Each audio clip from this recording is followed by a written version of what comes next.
pas... Une longue ligne droite, la route qui mène à Barmout. Peu de véhicules, tous militaires. Et à l'arrière des pick-up, des couchages et des vivres. Vous allez à Barmout? Oui. Mais la ville est quasi encerclée. On voit comment on va y aller. Il reste encore 4 kilomètres à parcourir et les nouvelles pour les chauffeurs ne sont pas bonnes. Continuez. La route est bombardée, j'attends qu'on me dise où passer. Il faut emprunter des chemins de terre et risquer de s'embourber. Cette voiture est parvenue à sortir de Barmout. La situation est tendue. Le pont est cassé là-bas. Il faut faire des détours. Et puis, on va bientôt évacuer nos gars de la ville. On va les sortir. Depuis la colline, on voit les faubourgs de Barmout. Devant nous, une énorme colonne de fumée, une explosion. Les militaires nous ont donné ces images du pont détruit sur la route par les Russes. Nous croisons des camions qui en reviennent. On y est allé pour mettre des graviers. Une mission sous les bombes pour tenter de remblayer et de maintenir l'accès à Barmout.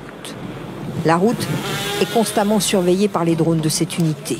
Hier, on en a perdu un. Ils nous laissent filmer leur écran. C'est quoi ça, hein? C'est les tranchées russes. Et de là, vous voyez, ils essayent de venir nous couper la route, ici. Des positions ennemies à 700 mètres. Nous quittons la grande route pour un village où se joue une bataille décisive. Quelques maisons et à notre arrivée, des tirs.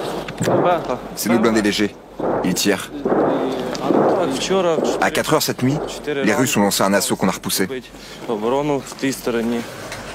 L'artillerie combat tout autour du village. Le commandement est dans cette cave. Les lignes ennemies à 1 kilomètre. Les points là, c'est les trous d'obus.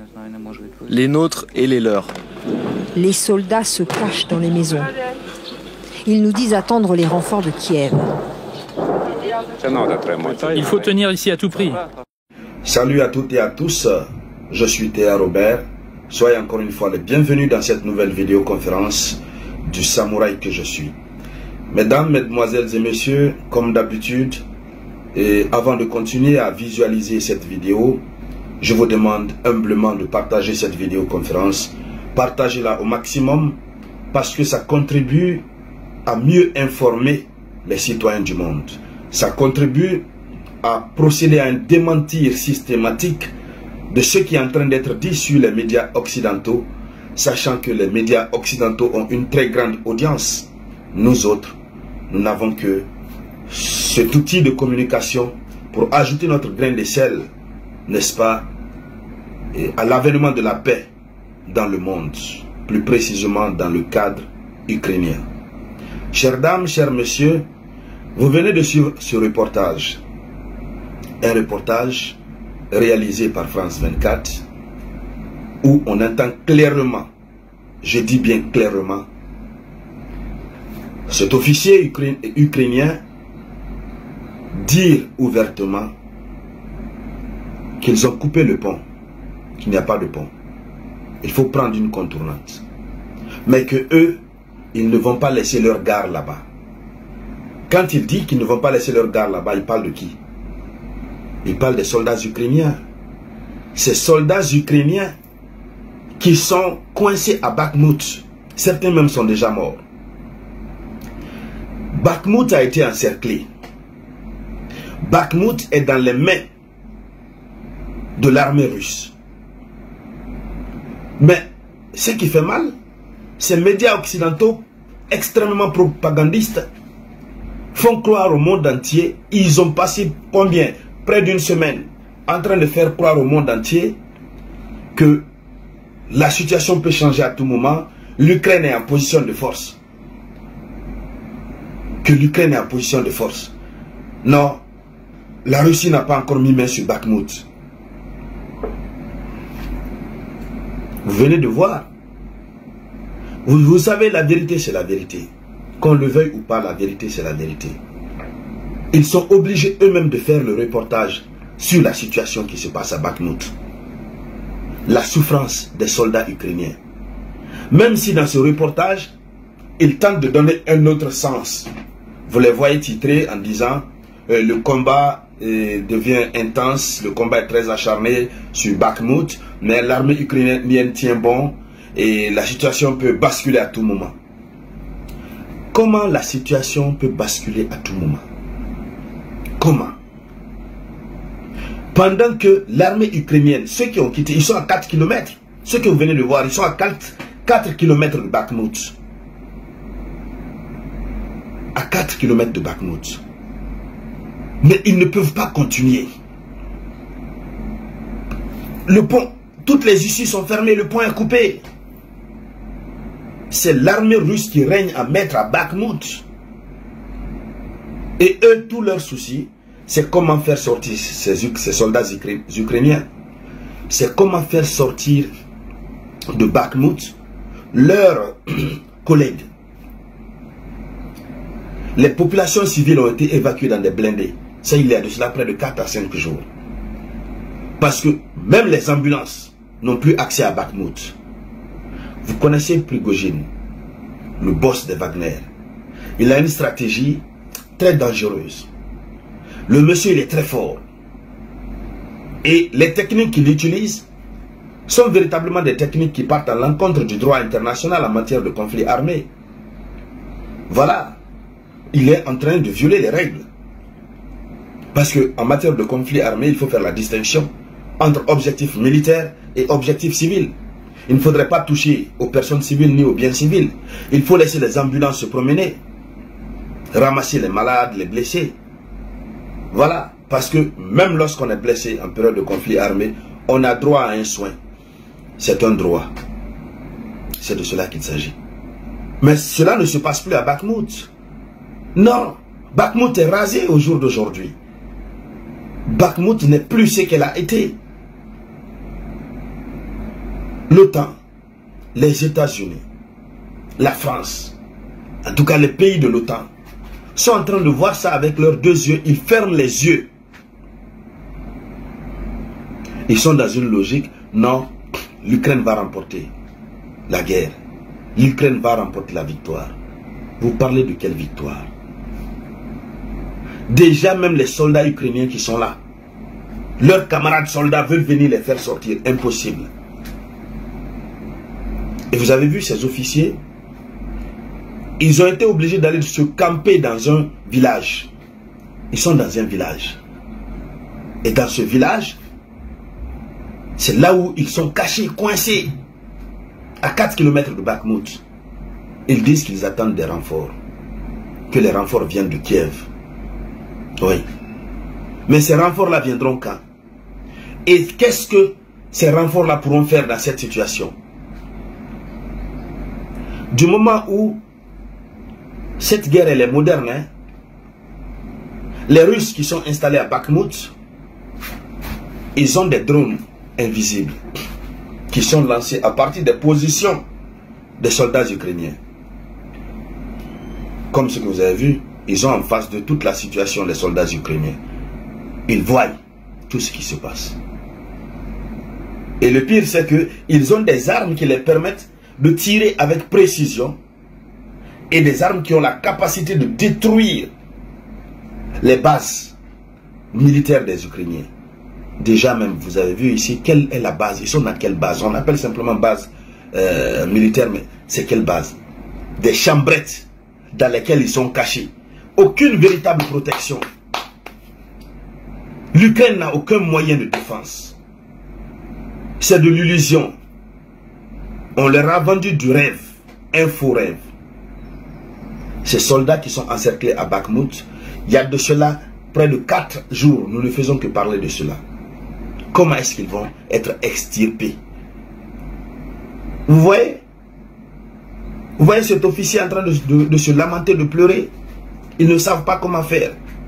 Mais comme c'est la loi militaire, ils ne doivent pas laisser leurs collègues sur le front. Ils doivent passer par tous les moyens, même si eux-mêmes doivent y laisser leur peau, mais ils doivent aller sortir leurs collègues. Alors, mesdames, mesdemoiselles et messieurs, lorsque le souci principal des soldats ukrainiens vis-à-vis de Bakhmut c'est comment faire pour extirper leurs collègues qui sont encerclés, qui sont cachés quelque part à Bakhmout. Qu'est-ce qu'on a à dire de plus? Ils cherchent à faire sortir leurs collègues de Bakhmout. Et c'est fini. C'est fini. Donc il faut déjà reconnaître, même si l'Occident a envie comment que l'Ukraine remporte la guerre dans les rêves, mais il faut reconnaître quand même que l'Ukraine a déjà perdu Bakhmout. Les soldats eux-mêmes ont tous quitté. Les rescapés qui sont là, l'objectif de ceux-là, c'est d'aller les chercher, les faire sortir de la ville. Et puis, c'est fini. Abana, ce que les Djoula disent, Abana, c'est fini. C'est fini. Et à l'heure où nous sommes en train de parler, Poutine ne rigole plus. Hein. Je vous ferai voir une autre vidéo. Les soldats russes sont en direction du Donbass.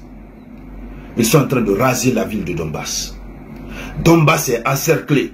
Vous savez, ils commencent toujours par encercler avant de pénétrer. Donbass est encerclé. Donbass est sous contrôle des forces russes. Lorsque ces deux villes vont passer définitivement sous les mains de l'armée russe, c'est quelle autre ville encore ils vont viser? Ah, j'allais oublier. Les Russes ont commencé de grands bombardements encore dans la Crimée. Pourtant, on a vu dans leur fameux plan, non, on va couper ici, on va couper ici, et on parviendra à récupérer la Crimée, le Donbass, Bakhmout, et ensuite on va aller sur le territoire ukrainien. Comme s'ils rêvaient. La France les pousse à se mettre dans un rêve infini. Vous continuez de suivre la France. Vous continuez de suivre la France. Une France qui demande à l'Afrique de l'aider à lutter contre Wagner. L'Afrique a quel moyen? Quel moyen l'Afrique a? Vous continuez à suivre la France. Zelensky, Volodymyr. Il faut te réveiller. Il faut sortir de ton grand sommeil. On n'est pas dans un champ de théâtre. Non, ce n'est pas la télé-réalité. C'est la vérité, ce sont des êtres humains qui sont en train de tomber. Ce sont des êtres humains qui sont en train de mourir. Zelensky, lève-toi. Fais tout possible pour mettre un terme à cette guerre. Fais le premier pas pour aller vers la table de négociation. Oui. Parce que Poutine a dit, hein, ceux qui veulent la négociation pour la paix, c'est le bon moment. Mais au fur et à mesure qu'ils vont retarder, il sera dur pour eux d'être acceptés. Poutine risque de ne pas accepter ceux qui viendront pour dire nous voulons parler de paix. Maintenant là qu'il est temps, il faut y aller. Il ne faut pas laisser Poutine récupérer la majeure partie du territoire et pour aller pour dire que vous partez à la table de négociation. Ce qui se passe en Ukraine, ça fait pitié. Ces soldats, si vous les demandez, ils vont vous dire on ne veut pas aller au front. Mais ils sont payés pour ça, ce sont des militaires. Ils sont payés pour ça. Mais ils savent pertinemment que cette guerre est perdue d'avance. Elle est perdue d'avance. Ils n'ont aucun moyen. Aucun moyen. Aucun moyen. Je vous le dis. C'est pourquoi nous devons nous battre, chers citoyens du monde, pour la paix. Il faut que la paix revienne en Ukraine. Vous voyez, lorsqu'on s'assoit pour dire non, ça ne me concerne pas, c'est l'Ukraine, c'est loin là-bas, on se met en erreur sans savoir.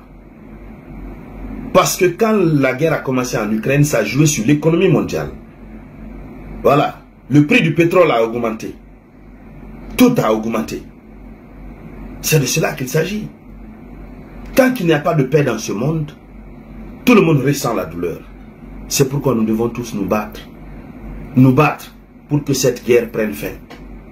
C'est pourquoi, encore une fois, notre manière à nous chacun de contribuer, c'est de dénoncer ce qui est en train de se passer. C'est de donner le message de la paix. Et lorsque nous donnons le message de la paix, ici sur la tribune de l'éveil des consciences, je vous demande humblement, à votre tour, comme vous êtes déjà en train de le faire, de partager la vidéo au maximum. Il faut la partager sans réserve, ne vous en faites pas. Il faut partager au maximum. Ça doit pouvoir être un réflexe pour vous, chers abonnés. Dès lors que vous venez dans la vidéoconférence du Samouraï, dès que vous venez, vous recevez la notification, vous entrez dans la vidéo, cliquez, commencez par cliquer directement sur partager. Vous partagez dans les groupes. Donc c'est de cela qu'il s'agit. Nous allons continuer à analyser la situation ukrainienne. Bien entendu, nous allons parler aussi d'autres actualités concernant le monde, l'Afrique. Et je vous reviens tout à l'heure avec une nouvelle vidéoconférence. Merci d'activer la cloche de notification pour ne plus rater les vidéos du Samouraï Théâtre. Invitez vos amis à s'abonner à la page. C'est de cela qu'il s'agit. Merci à tout le monde. À tout à l'heure. C'était la voix du Samouraï.